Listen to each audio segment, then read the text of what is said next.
Hi there, I'm Andrea Koppel, and it's time for coffee, the podcast where you get to hear firsthand what the jobs and careers that interest you the most are really like. Hey there, Java junkies. Welcome back to another episode of T for C.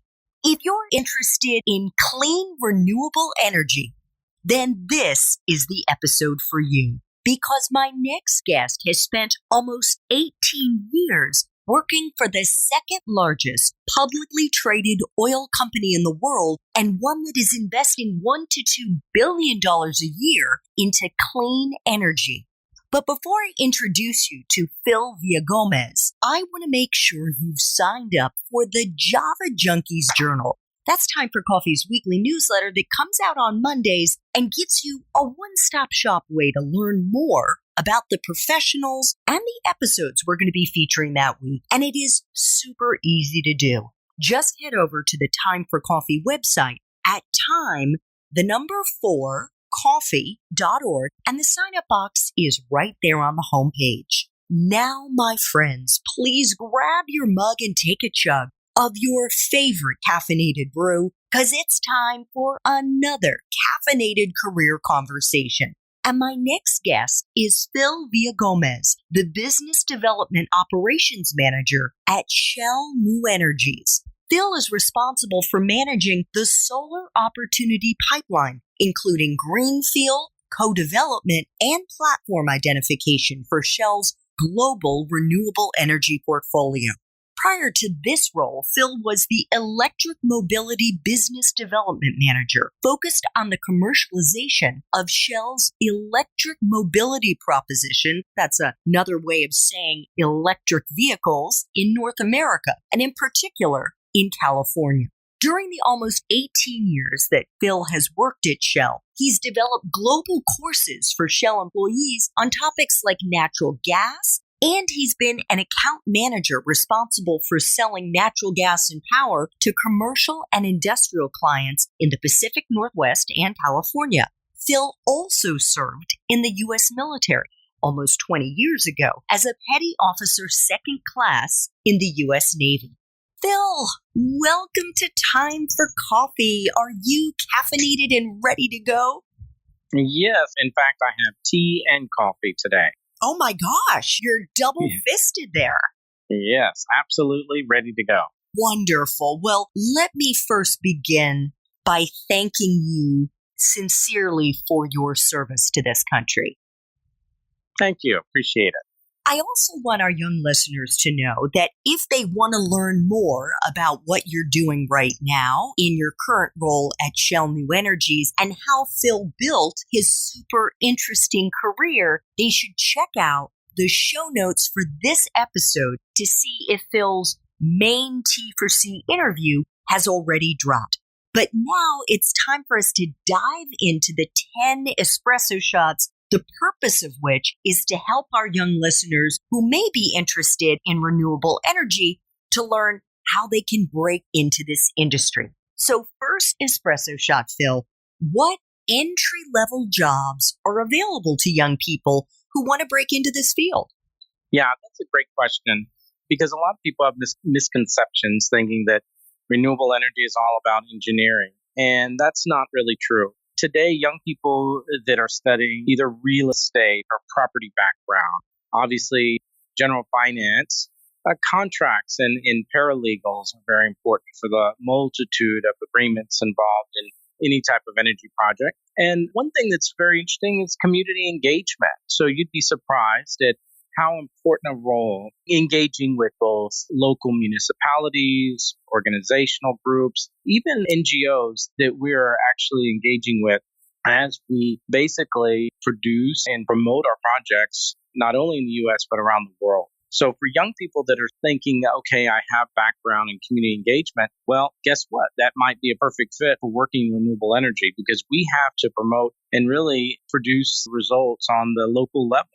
And that may mean convincing a utility to really promote clean energy in their service territory. It may mean getting a community to support allowing, let's say, a solar field in their region. So really a good variety of background. It's all about, in my mind, being what you bring to the table, and working with people is very important. Terrific. So, what are those, like the titles for those entry level jobs that young people should be looking out for? Well, here at Shell, we actually have roles called community engagement specialists. We have finance in both business and finance specialists. On the real estate side, you may not have a real estate license, but just people that are, like, say, have land background, or sometimes we'll call them land agents or landmen or landwomen, is a term from an old oil and gas term that survives to this day. And in general, they're functional support roles that help people get a foot in the door and can lead to more development roles. On the contract side, you don't necessarily have to have a legal background. Some of those titles would be like contract analysts or contract specialists. Great. That is super helpful. So, Phil, what is a useful skill or skills that you look for in the young people that you hire? Well, we look for people with good analytical skills and planning skills, but really, I'd say the most important would be your ability to work with people across the board, both internally and externally. You can't say enough about that because, in project management, which renewable energy is very focused on project management, you have to work within your team and really to be part of a team. And so I'd say in addition to those keen analytical skills, you really need people skills. And that's something that folks should be really cognizant of all the time. Wonderful. So what about life experiences, Phil? What, in your experience, are the most useful ones? So things outside the classroom that you think someone starting out in this field should have. Well, as I mentioned, any type of renewable energy is all about getting a project started off the ground and going. So young people can show that they've worked on projects, whether it's a conference or a team event or an activity. Maybe they've done charitable work, any type where you can show your involvement in how you've either led or participated in a large project. Well, at the end of the day, that's project management. And so a lot of times I talk to people and say, I've never worked on developing a large scale type utility project. I said, no, but you maybe have volunteered in something, or you've looked at an event, you've helped to coordinate. Those are the kind of skills that we look for, showing that you can deliver results. Wonderful. What about someone's major, Phil? Is it a deciding factor to get into the renewable energy space? In other words, if they haven't studied, whether it's environmental studies, whether it's something in the climate change, ecology space, is it a deal breaker? I would say it's not a deal breaker, and there's different paths and entryways into any type of role. I will say that at the very entry level, say coming out of college, there is some competition around, like, say, interviewing behind a certain major. But for experienced hires, you'd be amazed at some of the backgrounds people have. I've met people with actually psychology degrees that are now working in renewable energy. So I know it sounds like a safe answer to say it depends, but really you'll find a variety of people with backgrounds, some with engineering backgrounds, some with business backgrounds, and some with more of the social sciences. And it really is a good mix of people. What about for someone right out of school? So somebody who's graduating in May 2020, for example, or even later. What are the kinds of majors that you think would put them in a more competitive position applying for an entry-level job within the renewable team? Right. Well, while there are the traditional engineering and business majors, I'll give you an example of that. We actually hire for our government relations and our public policy groups. We will look at people that have studied government, that maybe have economics degrees, or working across the board in advocacy. If you can show that your major has kind of addressed some of those issues, all of those topics are very important as we look at project management in renewable energy, because we do a lot of local and national policy and advocacy work, as well as government relations. So I think the key is you may not be an electrical engineer, but that doesn't mean that there's not opportunities for you in renewable energy. Great. What about a graduate school degree? How important is it to have one, less so for the entry-level positions, more so for someone who wants to make it up into the C-suite? And if so, what are the most useful ones to have? And I ask that knowing that you have your MBA from the University of St. Thomas and you concentrated in marketing. Right. Believe it or not, I see that a lot of my colleagues, and especially in our management groups, do have graduate degrees. I'd say about 60% of them are more on the technical side, with the remaining 40% being non-technical. It is a mix, so it's not to think that you don't have a graduate degree in engineering, that's a deal breaker. It's not. But having some form of postgraduate work, I think, is becoming more and more important, especially at the management level. So what do you think, if the engineering masters aren't the be-all, end-all, what are the other ones that you are seeing your colleagues getting? Are they mostly MBAs or are they masters in other fields? A majority are still in the MBA field, and that can be a variety of different concentrations. But I'd say at this day and age, mostly you'll see a lot of MBAs, even with people with either technical or non-technical backgrounds, like to become well-rounded, and so they get an MBA to pair with whatever undergraduate degree they receive. And that's also a great example. I do know the individual that I was thinking of that had a psychology undergraduate actually paired it with an MBA and is now on a pretty good track. So there's a variety, but MBAs still make up a majority of the graduate degrees that I'm seeing in this field. Gotcha. So, Phil, what is the best part for you of being in this field right now? I'd say the best part is that it's like a blank canvas, and there's so much opportunity as we move forward to really reducing greenhouse gases and increasing clean energy in the mix. So we're seeing that not only in the U.S., but across the world, where renewable standards for utilities are just constantly increasing to the level that many people just didn't think was possible. So that's going to require a lot. And as kind of traditional either coal or liquid fossil fuel plants, power plants go offline or are retired, they have to be replaced with other cleaner, more sustainable resources. So I think the best part is knowing that I'm in a field that's continually growing, that's continually important. Every day in the news, we see just how important this is. There are still challenges, but it's something that's very doable. This, I have to admit, solar power is not rocket science. So it's something that we can apply. There's still innovation in the field as far as where you can deploy solar panels or onshore, offshore wind. But it's really, I'd say, the best part is knowing that you're in a field that's extremely important. Absolutely.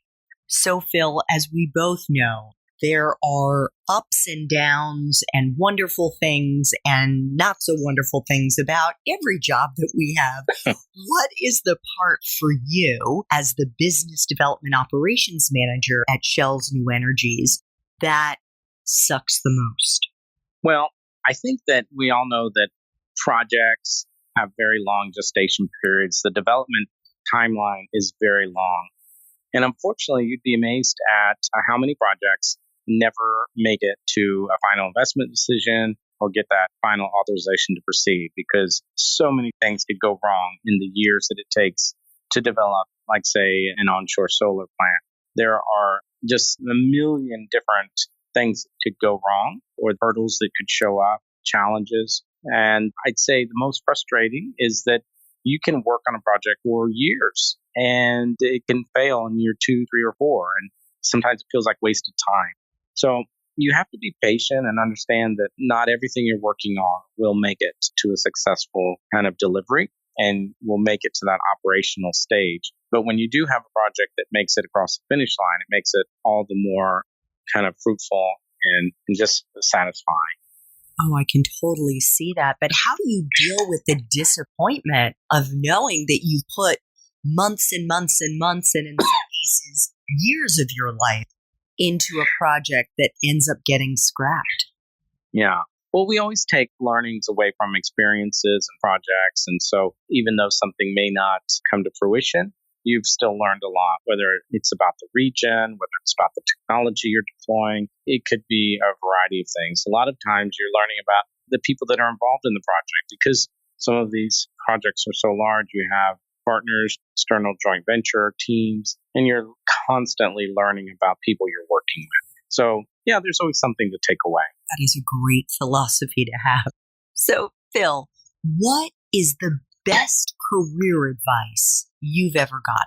Well, I would have to say, and it's not any type of sage conversation or a motto that I've picked up, but it's something that, believe it or not, I remember from management class way back in undergraduate. And it's something that I've kept in my back pocket and that I use to guide me pretty much through my whole career. And so it's funny when you think back on your school days and you say, what do I retain from that? Well, what did I take away? And of course, it's a comprehensive knowledge that you maybe can't put in words. But when I think back to advice, I remember in a management class, and it was an acronym. It was PLOC. And I remember that. I share it with people. And it stands for Planning, Leadership, Organization, and Control. And those are kind of like 4 pillars that I try to apply in my daily life and my career, to always be focusing on those areas, because planning is essential to any project. Leadership and its many kind of forms and content is essential. And organizing is absolutely necessary. And control, even though it can sometimes have a negative connotation, is about being in control of your own responses, actions, behaviors, and communication. So that is something that I've always held near and dear, and that I try and share with other people's advice as well. Oh, wonderful. Thank you so much for sharing that with us. So, final 2 espresso shots, Phil. What movies, if any, or Netflix, Hulu, Amazon shows, or books do you think accurately depict your profession? I thought about this when I was thinking that maybe something around that's very legal oriented, and almost to the point of, I was going to say maybe the 10 Commandments, because the one thing about renewable energy, and I think any type of energy firm, is you really have to play by the book, and there's processes and procedures. So, and that may not be everyone's cup of tea, because it can somewhat seem a bit restrictive. But in this line of business, when you're talking about investing this kind of money, you have to have checks and balances and procedures. So we have any number of what I would call commandments, or basically documents that are required and procedures. And we actually have a way of working that may not be familiar to a lot of people, because it's very, very rigid, meaning that you move from one step to another. So any type of film that talks about the rigidity of maybe process and control would adequately kind of depict the lifestyle here. Okay, fair enough. Final espresso shot, Phil. What would Java junkies be surprised to learn about renewable energy? Well, I think you'll be surprised at this too, but I would say that up to 80% of the people working in renewable energy have never seen an actual operational or even a site, meaning a solar plant, a wind farm, or any type of other in development renewable energy plant. And what's shocking is that we have so many people working in offices or away from the actual sites, that unless you're in, like, say, the actual delivery and engineering area, you may work for years on a project and you've never visited where that project will be built, or you don't plan on visiting it once it is built. So it is really surprising that you can sometimes be talking to a room full of 100 people working in renewable energy, and maybe out of that group, 20 have actually been to a solar plant. Okay, so where do you fall in the mix, Bill? Well, actually, I have visited a site before, but not being on the engineering side, I was really fortunate that I have seen a fully operational site. And in my role as operations manager, you would think that is important. But I will tell you that I'm currently looking at maybe 15 to 20 opportunities, or working with teams that are looking at those opportunities. And there are many of them that I'm sure I'll never see, because they're just far flung out across the globe. They could be in Australia, Spain, Brazil, the Netherlands. It really depends. So I think it's surprising when people know you can have such an impact on a project, but never really visit the site. Yeah, I am super surprised by that. So which site did you actually get to visit? I got to visit a site in the Netherlands that was actually on a Shell Chemicals facility. It's quite an interesting project that we developed and built. and it's operational now, but it's supplying clean power to a chemical facility, meaning that they now have reduced the amount of power that's required for them, and they're generating it on their own. So it was really nice. And a lot of people are also surprised. When you think of solar power, you might think of that you have to be in an area like Arizona or Nevada or southern Spain. But believe it or not, even a place as cloudy and as kind of chilly as the Netherlands has solar power. So it's something that people need to realize it has a lot of applications. Oh, isn't that fascinating? And you're right. I was thinking you were going to say it was a wind farm. So I would not have guessed that. Phil, thank you so much for making time for coffee today with me and the Time for Coffee community. I am just so thrilled to know that companies like Shell are investing a huge amount of money in the new energy sector. It is super important for our planet. And thank you so much for all that you're doing to make it a better place. Great. Thank you. I enjoyed it. Thanks so much for listening to Time for Coffee, where the professionals in the jobs that most interest you always have time to grab coffee 24/7, no matter where you live. I have one quick favor to ask you. Remember to rate, review, and subscribe to Time for Coffee. Thanks so much.